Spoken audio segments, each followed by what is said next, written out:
Terima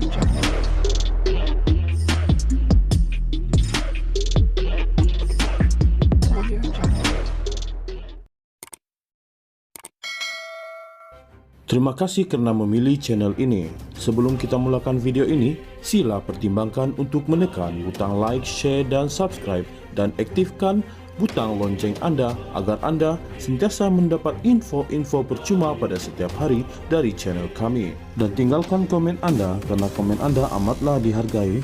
Terima kasih. Daim Zainuddin dan Naimah Abdul Khalid memohon perintah mahkamah untuk membatalkan pertuduhan jenayah terhadap mereka atas dakwaan gagal mematuhi notis SPRM untuk mendedahkan aset. Bekas Menteri Kewangan itu dan isterinya meminta pelepasan tambahan ini dalam semakan kehakiman sedia ada mereka, yang pada mulanya mencabar siasatan SPRM terhadap dirinya dan keluarganya. Semakan kehakiman itu difailkan di Mahkamah Sivil lebih awal pada 10 Januari sebelum Naimah dan Daim didakwa di Mahkamah Jenayah masing-masing pada 23 dan 29 Januari. Menurut afidavit menyokong permohonan pindaan itu, peguam keluarga Daim dari firma guaman Tuan Tami Thomas berkata mereka memasukkan pelepasan tambahan itu kerana tindakan sivil itu menyasarkan kesahihan notis SPRM yang sama menjadi asas pertuduhan jenayah terhadap hartawan itu dan isterinya. Sekiranya dua notis Seksyen 36(1) yang disebut di atas dirangka di bawah Akta SPRM 2009 yang dibuat di bawah diisytiharkan terbatal dan dibatalkan, kedua-dua pertuduhan yang bersandarkan kepada ketidakpatuhan notis tersebut juga akan terbatal dan pasti akan dibatalkan, kata peguam keluarga itu, Alicia Sabrina Gomez. Menurut salinan afidavit Daim yang menyokong semakan kehakiman itu, dia berhujah bahawa kelakuan SPRM mengelirukan. Katanya, siasatan SPRM tidak berasas dan mendakwa Suruhanjaya itu tidak mendedahkan kepadanya jenis kesalahan yang dia disiasat terhadapnya sejak tahun lepas. Daim turut mendakwa SPRM hanya memaklumkan bahawa ia mengikut Seksyen 23 Akta SPRM 2009 untuk suapan. Dia menegaskan bahawa dia telah berhenti menjadi Menteri Kewangan pada 31 Mei 2001. Namun, dalam serbuan 18 Disember 2023 ke atas Menara Ilham SPRM mencari dokumen dari 2009 dan yang berkaitan dengan pembinaan Menara Ilham yang bermula pada 2009 dan siap pada 2015. Oleh itu, saya percaya bahawa SPRM sebenarnya tidak mempunyai sebarang asas untuk mempercayai bahawa kesalahan telah dilakukan oleh saya atau pemohon kedua hingga kelima yang lain di bawah Seksyen 23 Akta SPRM, kata Daim. Daim Zainuddin dan Naimah Abdul Khalid memohon perintah mahkamah untuk membatalkan pertuduhan jenayah terhadap mereka atas dakwaan gagal mematuhi notis SPRM untuk mendedahkan aset. Bekas Menteri Kewangan itu dan isterinya meminta pelepasan tambahan ini dalam semakan kehakiman sedia ada mereka, yang pada mulanya mencabar siasatan SPRM terhadap dirinya dan keluarganya. Semakan kehakiman itu difailkan di Mahkamah Sivil lebih awal pada 10 Januari sebelum Naimah dan Daim didakwa di Mahkamah Jenayah masing-masing pada 23 dan 29 Januari.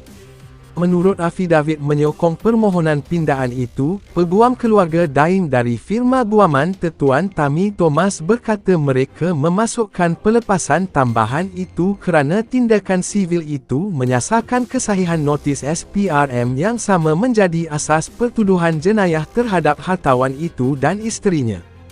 Sekiranya dua notis Seksyen 36(1) yang disebut di atas dirangka di bawah Akta SPRM 2009 yang dibuat di bawah diisytiharkan terbatal dan dibatalkan, kedua-dua pertuduhan yang bersandarkan kepada ketidakpatuhan notis tersebut juga akan terbatal dan pasti akan dibatalkan, kata peguam keluarga itu, Alicia Sabrina Gomez.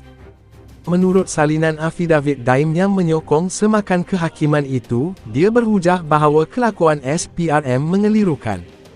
Katanya, siasatan SPRM tidak berasas dan mendakwa Suruhanjaya itu tidak mendedahkan kepadanya jenis kesalahan yang dia disiasat terhadapnya sejak tahun lepas.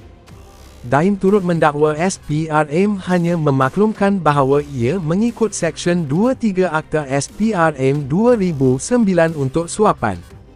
Dia menegaskan bahawa dia telah berhenti menjadi Menteri Kewangan pada 31 Mei 2001. Namun, dalam serbuan 18 Disember 2023 ke atas Menara Ilham SPRM mencari dokumen dari 2009 dan yang berkaitan dengan pembinaan Menara Ilham yang bermula pada 2009 dan siap pada 2015. Oleh itu, saya percaya bahawa SPRM sebenarnya tidak mempunyai sebarang asas untuk mempercayai bahawa kesalahan telah dilakukan oleh saya atau pemohon kedua hingga kelima yang lain di bawah Seksyen 23 Akta SPRM, kata Daim. Daim Zainuddin dan Naimah Abdul Khalid memohon perintah mahkamah untuk membatalkan pertuduhan jenayah terhadap mereka atas dakwaan gagal mematuhi notis SPRM untuk mendedahkan aset. Bekas Menteri Kewangan itu dan isterinya meminta pelepasan tambahan ini dalam semakan kehakiman sedia ada mereka, yang pada mulanya mencabar siasatan SPRM terhadap dirinya dan keluarganya. Semakan kehakiman itu difailkan di Mahkamah Sivil lebih awal pada 10 Januari sebelum Naimah dan Daim didakwa di Mahkamah Jenayah masing-masing pada 23 dan 29 Januari.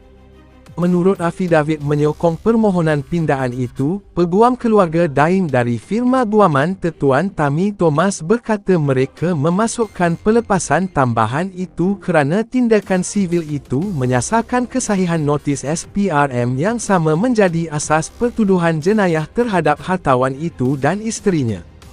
Sekiranya dua notis Seksyen 36(1) yang disebut di atas dirangka di bawah Akta SPRM 2009 yang dibuat di bawah diisytiharkan terbatal dan dibatalkan, kedua-dua pertuduhan yang bersandarkan kepada ketidakpatuhan notis tersebut juga akan terbatal dan pasti akan dibatalkan, kata peguam keluarga itu, Alicia Sabrina Gomez.